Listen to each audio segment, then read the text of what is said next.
Muy buenas tardes para todos. Un saludo muy fraternal a todos los seguidores de nuestro programa Luces para el Alma del Centro Espírita Juana de Ángeles de Cartagena, Colombia. En esta oportunidad, como todos los sábados, desde las 4 de la tarde, entablaremos una temática de orden espiritual para poder dar respuestas a los principales retos y desafíos que el hombre actualmente vive. La propuesta elaborada, codificada por Allan Kardec desde el 18 de abril de 1857, propicia los valores, las justificaciones para que el ser humano, bajo la perspectiva de la inmortalidad del alma, pueda encontrar luces para el alma en su felicidad. En el día de hoy nos acompañan, como siempre, nuestro hermano Alex Baroni en la parte referida a los aspectos técnicos y que también nos acompañará con sus opiniones en el día de hoy. La temática de hoy, Alex, va a estar referida a las características del hombre de bien. Buenas tardes a todos los que nos han seguido puntualmente durante todos los sábados y hoy con un nuevo tema, un tema bien importante acerca de las características, como muy bien John refería hace un momento, características del hombre de bien, características que según el Evangelio revelan el verdadero hombre. Y nos dice que el verdadero hombre de bien es aquel que cumple la ley de justicia, amor y caridad en su mayor pureza. Cuando interroga su conciencia sobre sus propios actos y se pregunta a sí mismo si no ha violado esa ley, si no obró mal, si hizo todo el bien que pudo, si ha despreciado voluntariamente alguna ocasión de ser útil, si alguien tiene quejas contra él, en fin, si ha hecho a los demás lo que hubiera querido que hicieran por él. Estas serían algunas eh, interrogantes que se plantea el hombre que, que busca su paz, su plenitud interior. Pero en el día de hoy estaremos abordando cada uno de estos aspectos y los iremos mirando en detalle y así poder entrar en profundidad con el tema características del hombre de bien, ¿cierto, John? Así es, Alex, así es muy bien con la descripción que acabaste de hacer. Lo importante de esta visión de las características del hombre de bien es la trascendencia que el espíritu de verdad revela a Allan Kardec, dando una trascendencia del concepto netamente religioso a un concepto moral y espiritual de orden psicológico. Evidentemente, el hombre de bien implica muchas cosas, Alex, como tú lo dijiste, en función a una ley de justicia, amor y caridad. Pero cuando Allan Kardec propone, dentro de sus explicaciones, la evolución psicológica del hombre en función al entendimiento de una ley, en este caso, la ley que tú marcaste, Alex, una ley moral que perfectamente definen y explica el maestro Kardec 117A, cuando da a entender que esas leyes morales, ¿qué son esas leyes morales? Las resume magníficamente al precisar que tienen que ver con la relación del hombre hacia Dios, del hombre consigo mismo y del hombre con sus semejantes, pero que también tienen que ver con las reglas de la vida del cuerpo y la vida del alma. O sea, que involucra un conjunto de circunstancias y aspectos muy profundos. Aún más, pensaríamos, y es fácil deducir, que también se refiere a un concepto de inteligencia espiritual, significando que cuando el hombre ha desarrollado ciertas facultades morales, repetimos, no la moral de las religiones en el concepto tradicional, más sí la moral que a la luz de la doctrina espírita se refiere a ciertas leyes, ciertas marcas divinas que están guardadas en nuestro interior. Algunos autores dicen el punto de Dios, otros lo llaman inteligencia espiritual, otros lo llaman inteligencia moral, como quiera decirse, pero que están latentes en nosotros. Pasamos en 3 grados, Alex, para hacer un prólogo frente a lo que plantean los espíritus y el evangelio según el espiritismo. Primero, el desarrollo de las facultades morales. Segundo, un hombre de bien que irá a constituirse en un hombre moral. Por eso, como tú bien advertías, quien comprende la ley moral nunca pretende violarla, Alex, porque se da una situación que se llama ley de causa y efecto, ¿no? Así es. Y bien anotabas, John, con hacer la aclaración de que la doctrina espírita propone un hombre de bien diferente al de las religiones, porque propone un hombre que cree en Dios, un hombre que entiende por qué cree, que entiende por qué tiene fe en Dios, porque tiene fe en su bondad, en su justicia y en su sabiduría, porque comprende esas leyes que hablamos hace un instante, sabe que nada sucede sin su permiso, pero ese permiso es bien entendido, no es el permiso del Dios castigador, del Dios que juega con el ser humano, porque comprende las leyes, las entiende, que están en su interior y se somete a todas las cosas, a su voluntad, y entiende esa voluntad de Dios, porque a veces es netamente racional o netamente emocional el entendimiento de la voluntad de Dios, y entonces está es en comprender eso desde las acciones, desde el sentir, desde el vivir. Ese hombre tiene fe, está convencido de su porvenir. Por eso coloca las cuestiones espirituales por encima de aquellas terrenales que son transitorias, porque sabe que su paso por la tierra es un paso temporario. Sabe que todas las vicisitudes de la vida, todas las situaciones no son más que experiencias y que debe afrontarlas con gallardía. Todos esos dolores y desengaños son pruebas, son o expiaciones, o sean las experiencias que esté viviendo y las acepta sin quejarse, porque hay fe en el ser humano. Y eso es lo que enseña la doctrina espírita. Y eso lo lleva a hacer el bien sin interés alguno, porque comprende que su vida está por encima y trasciende de las situaciones terrenales. El hombre que se compenetra del sentimiento de la caridad y del amor al prójimo hace el bien por el bien mismo. Y eso es lo que busca la doctrina espírita al esclarecernos cada día acerca de por qué nosotros debemos ser hombre de bien, por qué debemos cultivar las buenas costumbres. Este hombre está acostumbrado a no esperar recompensa alguna y retribuye todo mal con el bien. Asume la defensa del débil contra el fuerte y sacrifica siempre sus intereses a favor de la justicia. Porque aquel que está compenetrado de las verdades espirituales nunca teme y al no temer nunca tiene interés personal. Porque nuestros temores son los que nos llevan a tener intereses personales, a creer que no podemos lograr las cosas de mejor forma. ¿Y qué lo satisface entonces? Encuentra satisfacción en los beneficios que esparce, en los servicios que presta, en hacer felices a los demás, en las lágrimas que enjuga, en los consuelos que prodiga a los afligidos. Esa es la gran propuesta que nos trae el espiritismo.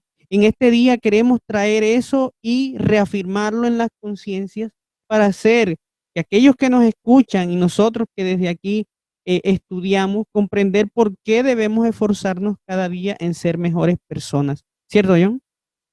Magnífico, Alex. Gracias por esa explicación. O sea que podemos ir concluyendo varias cosas interesantes hasta el momento, conforme a lo que tú has dicho.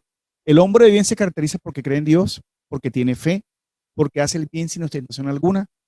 Y tú también explicabas realmente que quien hace estas acciones va a encontrar una satisfacción. Me encanta la precisión que has hecho porque hay que hacer una gran diferencia. Siempre creíamos que hacer el bien era simplemente una condición religiosa impuesta. Muchas veces no comprendíamos por qué teníamos que comportarnos bien. Muchas veces no entendíamos las consecuencias de esos actos. Pero el espiritismo hoy nos divide algo, que el bien es una decisión. Significa que además de esa decisión, Allan Kardec abrió paso dentro de su filosofía espiritista a algo muy poco, con todo respeto, las religiones no habían tocado por no abordar el concepto psicológico, y es el concepto de libre albedrío. Porque las acciones que tú mencionabas, que tú indicabas, nos están diciendo que si esas leyes están guardadas en nosotros, es un compromiso y un deber desarrollarlas. Y esa es, como dice el espíritu de Cleofás, la sintonía con el bien. La persona que propicia bien, la persona que busca el bien, en muchos estudios realizados en diferentes universidades respecto a la terapia o a la psicoterapia del bien, son personas que mejoran su sistema inmunológico, son personas que son más optimistas y son personas que hoy día inclusive, y voy a hacer un concepto de que aparentemente puede sonar en principio en espiritual, pero es una realidad, es ese famoso coaching espiritual. Hoy todo el mundo está buscando ser exitoso. Hoy todo el mundo está buscando una resistencia frente a las adversidades. Y hace muchos años ya el Evangelio de Jesús, retomado por el espiritismo, retomado en la codificación espírita, nos está enseñando que esas potencialidades también duermen frente a nosotros. Bien, vamos entonces a hacer un espacio en este momento, dándole bienvenida a nuestra mesa de trabajo, a nuestro hermano José Cueto, que siempre nos acompaña y que en algunos instantes volveremos para volver, valga la redundancia, a seguir estudiando este tema tan interesante de hoy, como es las características del hombre de bien.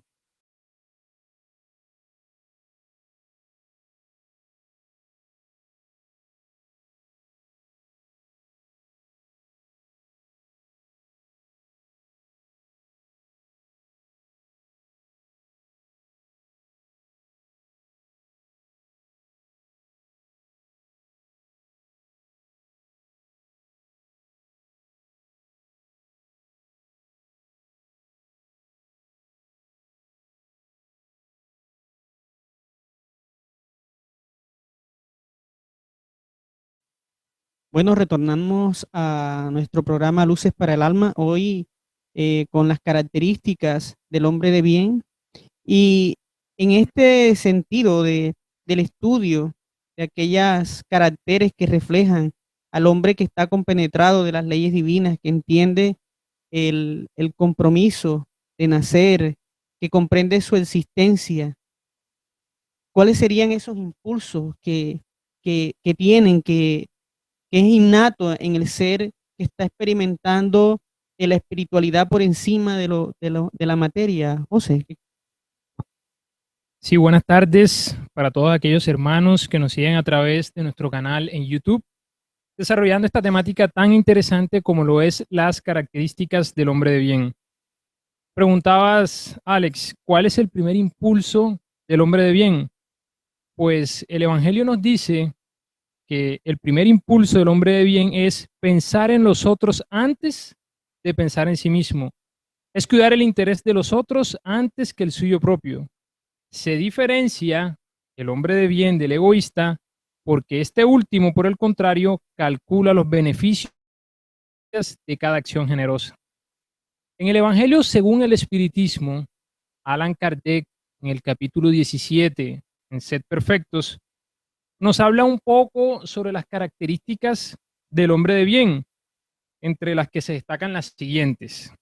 Allan Kardec nos dice, el hombre de bien es bueno, humanitario y benevolente para con todos, sin distinción de razas ni de creencias, porque en todos los hombres ve a sus hermanos.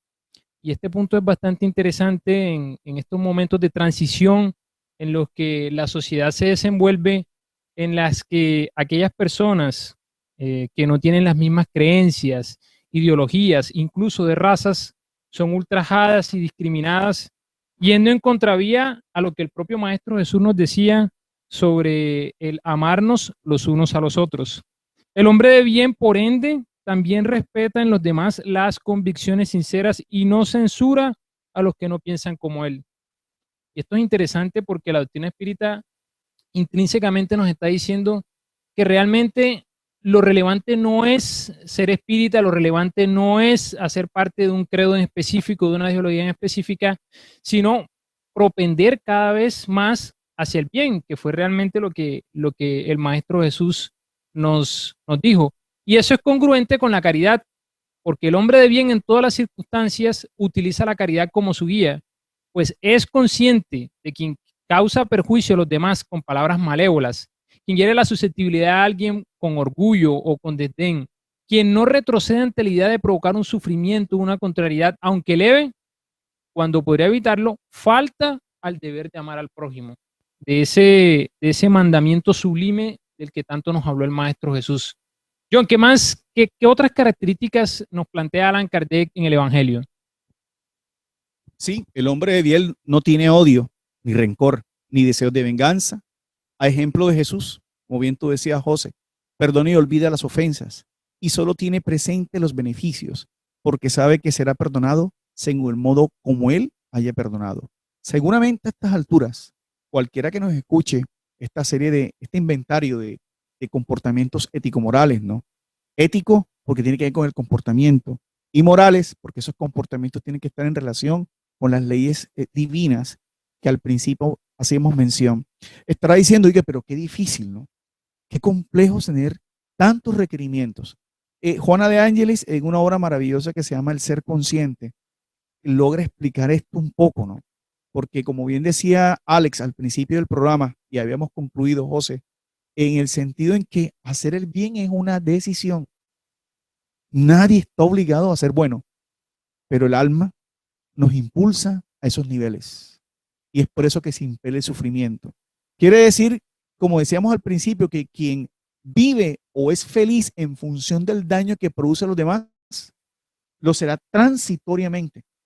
Pero que tarde o temprano, si es realmente justo toda esta posición que estamos planteando, la ley de causa y efecto le hará vivir en carne propia la circunstancia que hace vivir al prójimo o al próximo. Por eso a mí me gusta mucho cómo definen los espíritus el concepto de justicia. El concepto de justicia es el respeto del derecho por el otro. Por eso me gusta mucho el concepto de caridad que los espíritus le dan a Kardec, en el sentido que la caridad es el perdón de las ofensas, el perdón, la benevolencia para con los demás y la indulgencia para con las imperfecciones. Juana de Ángeles nos indica, porque toda esta propuesta, Alex y José, está dado sobre un concepto de raciocinio. Hay que razonar antes que creer. Es lo maravilloso del espiritismo. Y este raciocinio nos invita a que primero debemos madurar mentalmente. Uno debe entender, cuando aún no sienta todavía ese impulso, como bien tú explicabas, José, entender que son esas acciones quien lo lleva a uno de esos estados de conciencia. Y en segundo lugar, invita es que una vez superada ese raciocinio mental o ese nivel mental, vamos a llevar a la madurez afectiva. Solamente dando, amando, teniendo carácter en los momentos difíciles, aunque nos estén haciendo daño, la persona va a lograr ampliar esos niveles de conciencia. Por eso, con esas precisiones que hemos hecho, uno entiende de que el hombre de bien es indulgente para con las debilidades ajenas, porque entiende que en otra vida o en esta vida poder ser. El hombre de bien no se complace en averiguar los defectos ajenos, ni los pone en la evidencia, ¿no?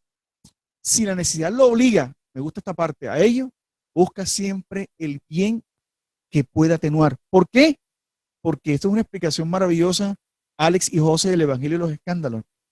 En un mundo donde hay tanta corrupción, donde hay tantos intereses políticos, donde las personas nos autodestruimos, sabemos que todos estos estados son transitorios. O sea que realmente el concepto de maldad no existe.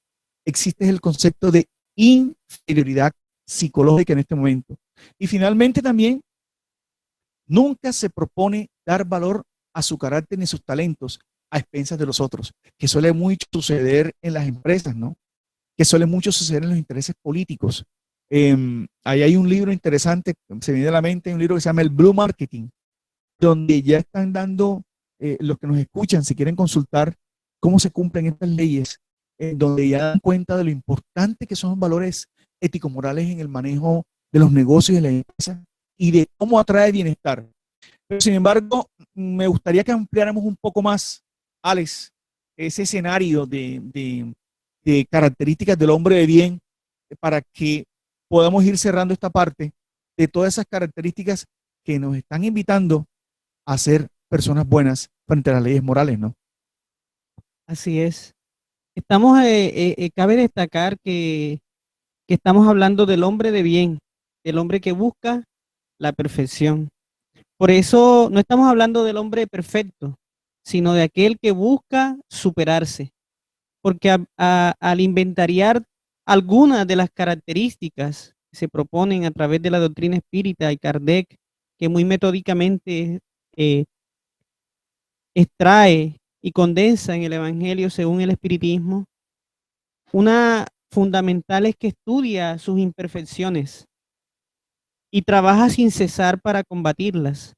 Ese gran esfuerzo que cada uno de nosotros debemos hacer, estudiarnos, entendernos, porque de nosotros apenas conocemos un 10%. Y ese iceberg que está profundo, que es el inconsciente, muchas veces por no traerlo al consciente, nos domina la vida. El hombre de bien comprende que es imperfecto, se sabe imperfecto y busca mejorar cada día. Nunca se propone dar valor a su carácter, a sus talentos, a sus valores a expensas de otro. Y eso es capaz de hacerse cuando nos conocemos, cuando nos estudiamos para, para poder ser mejores. Y ya para finalizar dentro de este bloque, para ir a una pausa, el hombre de bien entiende cada cosa que hay a su alrededor y las usa, pero no abusa de ellas, porque sabe y comprende de que todas las cosas que están son para el bien uso y no para eh, usarlas para su satisfacción y abusar de ellas. Entonces vamos ahora en un momento para continuar más tarde. Vamos a hacer una pausa y ya volvemos.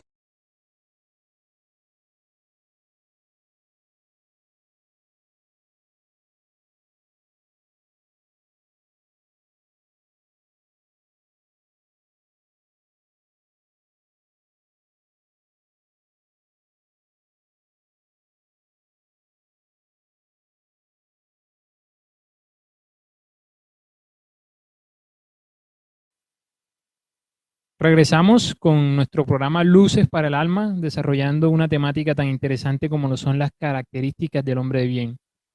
Hemos enumerado un sinnúmero de características que son propias del hombre de bien y que Allan Kardec muy bien en el capítulo 17, en un ítem denominado el hombre de bien, esboza de una manera muy clara.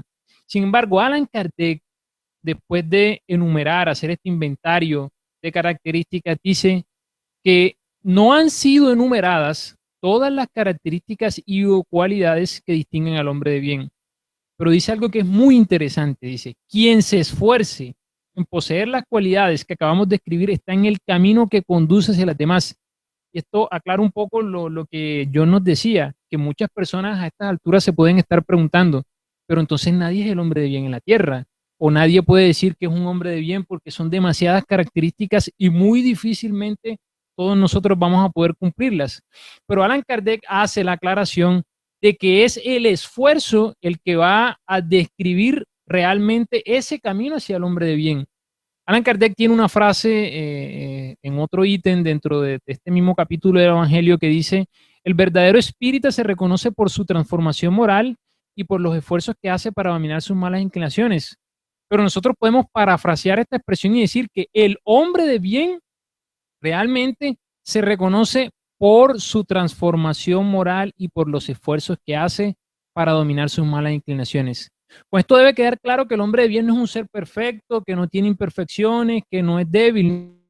No, está claro que el hombre de bien es aquel que se preocupa por cada día ser una mejor persona, que propende cada día a cambiar sus malas inclinaciones, sus vicios espirituales y promulga siempre la ley del amaos los unos a los otros, de las que tanto nos hablaba el Maestro Jesús. Esta sería la primera parte. Hemos hablado sobre las características del hombre de bien y en suma hemos resumido que el hombre de bien se caracteriza por esos esfuerzos que hace para llegar a cada una de ellas. Pero hay otro aspecto, que es un aspecto, digamos, que nos puede a nosotros poder permitir concluir esta temática. Y es cómo consolidar estas características, estas virtudes en nuestras vidas. Tal y como nos enseña nuestro Pestalozzi, llevar a cabo la realización de actividades prácticas para consolidar el conocimiento adquirido. Solo pensando aprendemos a pensar, decía. De la misma forma, solo aprendemos las virtudes si las practicamos. Su repetición en la práctica servirá para que se consoliden en nuestra alma. La repetición exhaustiva y diaria de la bondad dará por el personal bondadoso, al igual que con las demás virtudes. Quiere decir que es la práctica del bien la que nos va a ir fortaleciendo y nos va a ir dando esas características propias del hombre de bien. Siempre insistía en la educación. Y recordemos cómo definía Allan Kardec la educación. Él definía el punto de hábitos adquiridos. Quiere decir que nosotros debemos esforzarnos día a día por cambiar, por mejorar nuestros hábitos y nuestra educación nos va a ir dando la ruta segura hacia ese hombre de bien. John, ¿qué más nos puedes decir al respecto de cómo podemos consolidar estas virtudes en nuestras vidas? Sí, yo pienso que has hecho un esbozo muy interesante y para reforzar un poquito la apreciación tan exacta que hiciste de lo que explicaba Kardec, que es un hombre de bien, ¿no? Lo que sucede es que una cosa es el desarrollo fisiológico, que es a la que hasta el momento hemos dado, ¿no? El instintivo, el hombre que posee, el hombre que se impone, el hombre que manipula. Y otra cosa son las características del hombre psicológico y espiritual. Todos estos razonamientos que muy bien ha precisado José y ha precisado Alex, lo hacemos, estimados escuchas, a partir de la inmortalidad y la reencarnación. Porque sería muy difícil entender la propuesta de transformarnos moralmente bajo la visión de una sola vida. Inclusive, no tendría sentido. Sin embargo, complementando lo que decía José, yo escuchaba por primera vez esa frase de el espíritu se caracteriza por sus esfuerzos, por su transformación moral, yo decía, bueno, esto es interesante, pero ¿qué más hay de esto? Y en la pregunta 893 de los espíritus, el maestro Allan Kardec, acucioso como siempre lo fue, le preguntaba a los espíritus eso, ¿no? Y los espíritus le decían en cierta forma, el hombre, cada vez que hay resistencia a una tendencia negativa, hay virtud. Quiere decir que cada vez que nosotros, por pequeña que sea la tendencia, el negarnos a hacer algo negativo, estamos siendo seres virtuosos. Luego, complementando lo que decía José, cuando habla Kardec de la transformación moral y esos esfuerzos, bien cierto, no somos todavía espíritus superiores, porque es un proceso de largo aliento, pero sí podemos ser seres virtuosos. Y bajo esa posición, la pregunta es cómo consolidamos esa situación de desarrollar comportamientos o hábitos, como bien decía José, que nos puedan llevar a ser hombres de bien. Primero, muy sencillo, no dejar de aprovechar todas las ocasiones para el perdón, las demostraciones de amistad, de honestidad, de humildad, de modestia, de altruismo. ¿Por qué? Porque ya sabemos que en la medida que tú o que nosotros, frente a una circunstancia que normalmente otro vería como algo definitivo, al actuar frente a las leyes divinas, nos estamos simplemente haciendo una profilaxis o evitándonos circunstancias de depresión, circunstancias de fijaciones mentales o culpas en un futuro. Segundo, tomar forma en la retiración exhaustiva de los actos, tomarán forma con la retiración exhaustiva de los actos de las perfecciones. Quiere decir que en toda cultura actual que busque, repito, que busca actualmente evitar que el hombre se deprima menos, que tengamos pensamientos positivos, siempre se está recomendando que tengamos por lo menos una vez a la semana horas dedicadas al servicio del prójimo, horas dedicadas al servicio caritativo, al servicio comunitario, porque son circunstancias que nos permiten desarrollar inclusive circunstancias mejores de vida, ¿no? Y cuanto más se repitan los actos de una determinada virtud, más fácil será esas prácticas con un esfuerzo cada vez menor hasta conseguir liberarse de la energía consciente, instalándolo la virtud en el psiquismo, o sea, quiere decir en los fenómenos mentales. Cuando hablábamos del fenómeno de sintonía, Alex, cuando hablábamos del fenómeno de estar en el bien, por así decirlo, sabemos que el bien es una energía, que el bien es un pensamiento, que el bien es un sentimiento que tiene mucha fuerza, ¿verdad? Por eso me gustaría que nos explicaras, Alex, el desarrollo de la virtud en la vida cotidiana significan oportunidades más actos, más repetición, igual a hábito. Sí, eso que acabas de marcar, John, es algo bien interesante, porque así como se nos han fijado en nuestras estructuras psíquicas comportamientos viciosos, de la misma forma repetitiva eh, podemos afirmarnos en situaciones positivas. Platón afirmaba que las virtudes existen potencialmente en nuestro ser, es decir, que están allí. Falta es que se activen a través de procesos repetitivos. Aristóteles a su vez sostenía que la repetición permanente de la virtud es una manera de garantizar su desarrollo.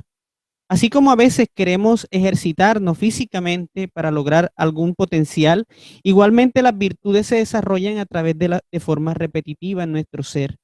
No puede ser de otra manera. Tenemos que insistir. Por eso la psicología, la sociología y todas estas ciencias que buscan comprender al ser humano y sus comportamientos indican de que debemos hacer actos repetitivos para transformarnos. Por eso a veces nos preguntamos, ¿y por qué es necesario congregarse? ¿Por qué es necesario asistir a un lugar, estudiar? Por ejemplo, cuando se viene a la casa espírita, a las tareas y se participa de ellas, es porque estamos entrenándonos para un mejor vivir, para que estos comportamientos se vayan fijando en nuestra mente hasta que se hagan automáticos, hasta que ya dejen de pasar por el raciocinio, sino que ya sea una forma de vivir y de actuar. ¿Cierto, Ose?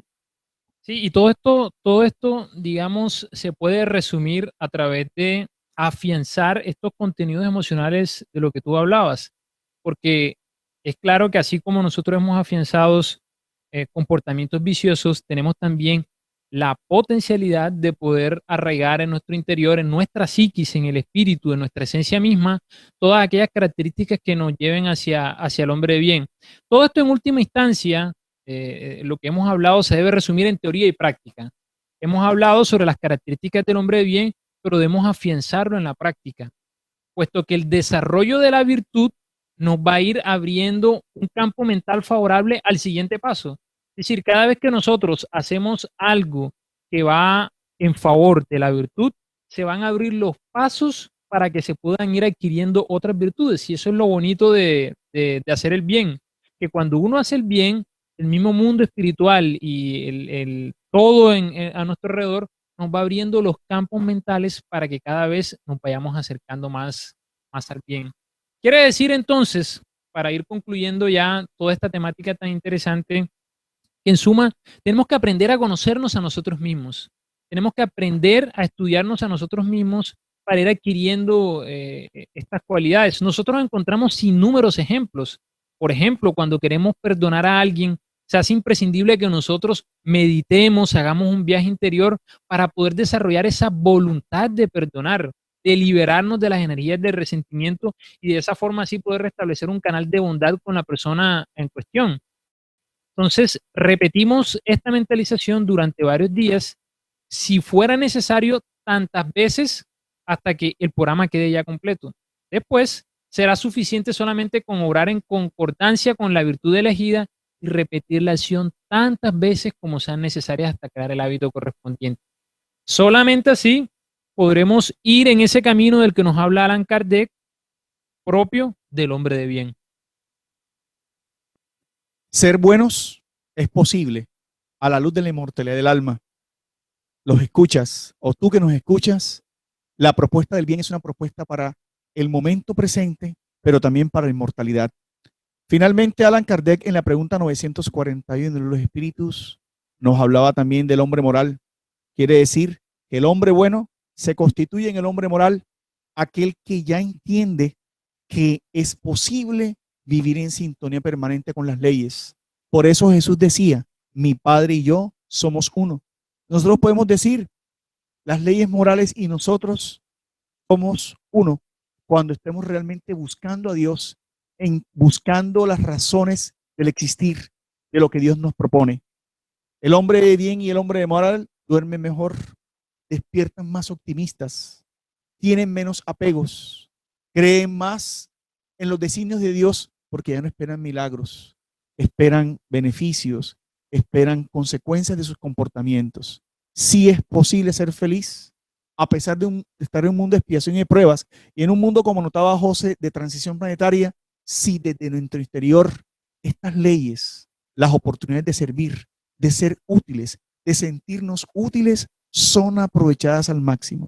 Siempre pensemos qué pasará el día en que no estemos, qué dirán las personas de nosotros, qué talento, qué cualidad, qué servicio, qué virtud, a pesar de nuestras limitaciones, las personas recordarán. De esa manera, la invitación es entonces a decirles a todos, seamos hombres y mujeres de bien, desde nuestros hogares, con el ejemplo de los hijos, desde nuestros sitios de trabajo con la ética laboral, desde nuestro comportamiento en el deber vivir con la ética moral enseñada por Jesús y que hoy los espíritus, el espíritu de verdad ha propuesto hace más de 150 años.